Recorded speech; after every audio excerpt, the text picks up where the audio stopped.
In this exercise, we will learn the dodge tool. The dodge tool is basically used for lightening the darkness from images. It is a way to brighten the images. Okay, let's see how this tool will work. If I move the arrow on Tools, here we can see the dodge tool.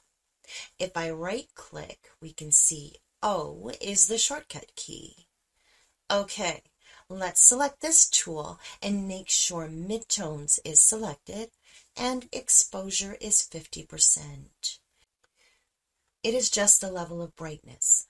With these settings, we can apply a nice effect, but we can increase it or decrease it. Okay, let's try it on 50% and keep the protect tones checked on. Okay, now let's try to paint the area on the face. Something like that. Not too much, just a little bit. We can see the image is bright now, but the disadvantage of this tool is that we can't apply this tool on a new layer. It can only be applied on the original layer.